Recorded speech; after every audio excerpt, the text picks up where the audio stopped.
Sure, magiging mo inay. Kaya babasta-basta na eh. Kaya kini yung gisudlan, gubat ninyong padulungan. Understood? Yes, sir. Hindi ka duwag, kusga. Yes, sir. Dami atudson. Ito man, amoy mga reklamo. O pa mo kailan ako, 20 na kagira akong nagyan. Basta-basta rin bataan eh. Kung sa 20 kagira nga akong nagyan, ako rin, sobra. Nganong ikaw rami na sobra, sir? Malit, mangod ko sa igod. Pag mata na ko, gagikan na sila. Ay. At least ako rin na sobra. Brinsil ba? Brinsil! Sakto ko si sir. Snappy or lousy? Sim salary. Wala may pangutana, kay mag-training na ta? Ano, sir? Okay, attendance. Attendance ta. Tuntun. Punto, sir. Palingagan mo.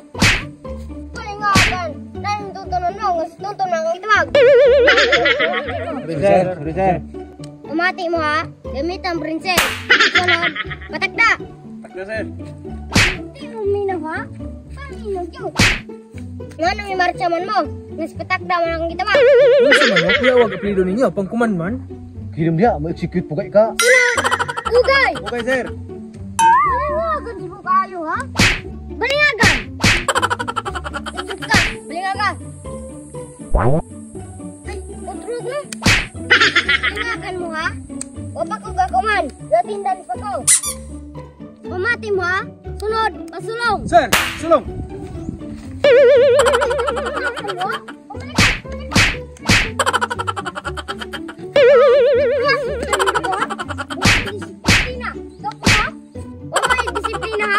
Sorry, sir. Katay ka, buanga ka. Payon-ingon pagkagkuman apelido na mo, pasulong pagkada imo ha. Dili sa itong training, kailangan disiplina ta. Sorry, sir.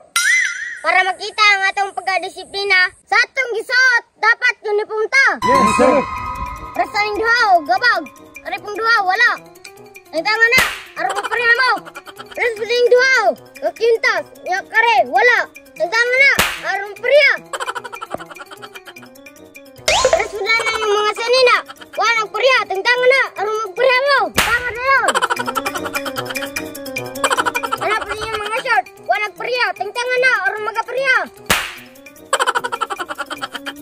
Binatay, dalawa na yung trabahoan eh.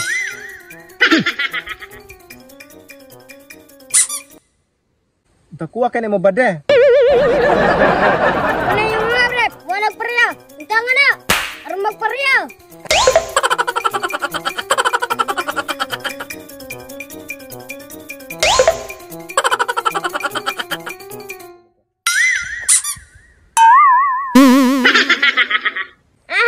Mga jots!